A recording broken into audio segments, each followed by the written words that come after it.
Johnny, thanks ever so much for joining us. Lord's dressing room, 2 days before the start of the season. Just finished training out there. First time on grass out on the nursery end. How was it? Pretty good, yeah. And what a special place to do our armchair interviews. It was another good practice. Wickets were again green with new balls, which is good. Boys worked hard. So far, facilities have been amazing, and it's good to be back at the home of cricket. Remind us, how long is it since you've been in here? This changing room, well, yesterday in your press day, but other than that, it would have been 4 years ago. Yeah, absolutely. It has changed a little bit in here actually, with the new tables in the middle and the names and everything up around. So yeah, it's very good to be back. It certainly feels like home in here. That's good to hear, mate. It's good to have you back. Merchant Taylors, last time out, bizarre game, snow. Yeah, I think we came off 3 times for snow during that one. It's not the first time in my career. I have had it before, but a few of the lads, I think it was their first time, and I think they were a bit shocked by it all. But I've got to say, we fielded first in that game, and it was bitterly cold, and the attitude amongst the boys was absolutely first class. They took it on board. Tried everything, tried their socks off. Energy was amazing, effort was amazing. So you've got to give full credit to them for that first day. I couldn't agree more. It was freezing. Really strong Essex side played against. Plenty of positives to come out of it. A moral victory, albeit it wasn't played in that spirit necessarily. We obviously got past Essex's target. A couple of sporting declarations from them, so it wasn't all about winning. But you must be pleased with the 3 days and the effort the boys put in. Yeah, very much so. Look, we wanted to play that as a 3-day proper game and have competition as you would in a 4-day game. The weather was so poor, to be honest, that we said before the game we don't want anyone out there more than a couple of sessions. It was that cold and windy. So the game didn't go as I originally had hoped, but we got a hell of a lot out of it. Again, the wicket did a bit. You're facing 2 of the best opening bowlers in the country. I think they've got something like 450 wickets at 22 combined on a wicket that suited them. So again, the way we applied ourselves, all the stuff we've talked about pre-season, about our identity and what we're trying to achieve, we really pushed hard at that.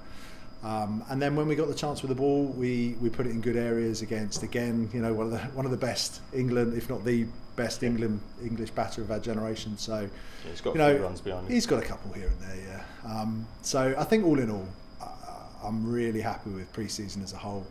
Everything we've worked on, as I've said in these interviews before, everything we've worked on in the marquee, everything we've worked on in terms of identity and what we're trying to be as a team, has really come good. And also, as I've said in previous interviews, the test comes obviously when the pressure's on and we cross the white line. It's stuff we're talking about, stuff that we hopefully will cope well with. We're at Lord's, we know it does a little bit here. No panic if we lose wickets early, no panic. It's the nature of the wicket, nature of the game. And as long as we're continuing to work hard at our basics that we're trying to do every week and every session, every practice that we do, we'll come through those tough times and we'll be positive with it.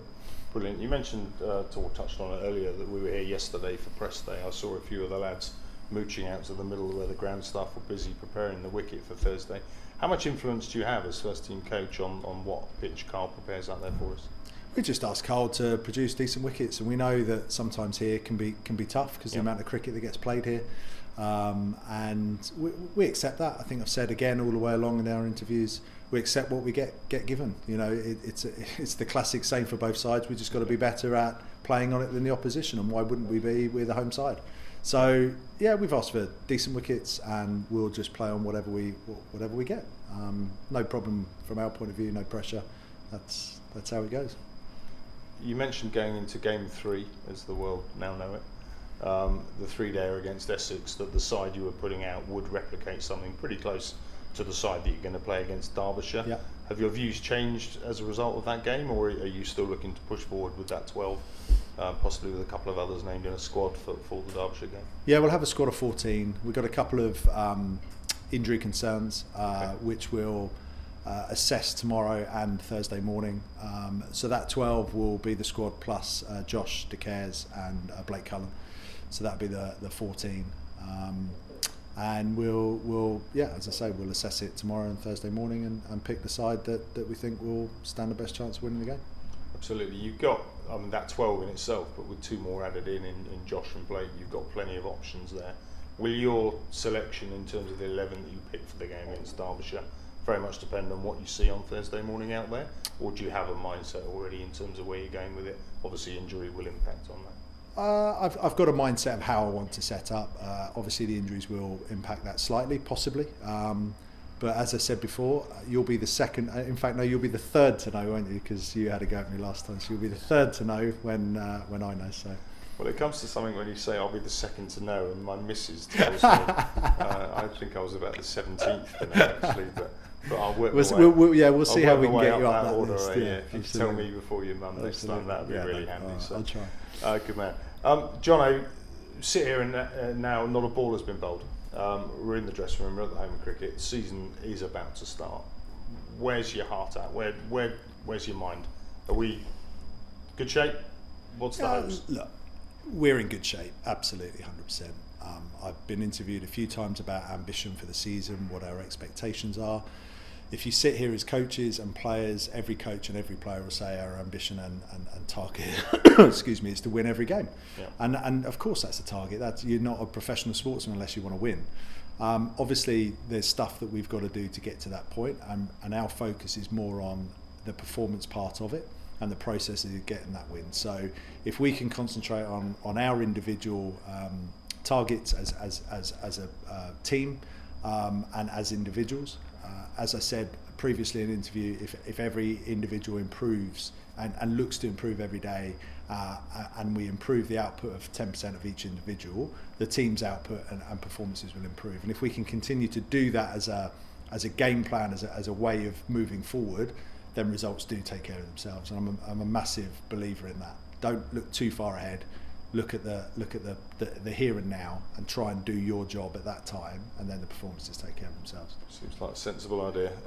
You can't doubt the amount of effort we've put in over the winter. I think I will speak on behalf of every single Middlesex fan and member in wishing you every success this coming week and for the next few months that lie ahead. All the very best, Jono. Thanks for joining us again, and go well. No problem, thank you. And just one last thing, we've spoken a lot about the players and the team, but one of our mantras and one of our values at the club is one club, and obviously everything that everybody else has put in behind the scenes through the last few months, especially the last 6 weeks since I've been here, has been amazing, and I feel like the whole club are looking to move in the same direction. And now it's trying to give back to our supporters who obviously have had tough times over the last few years with COVID and not being able to come to the cricket, and poor, some poor performances. So we'll be doing everything in our power to bring some of that, the smiles back to the club, hopefully. But bear with us and keep supporting us, and we'll try and push it back and do well. Thanks, Johnny. No worries.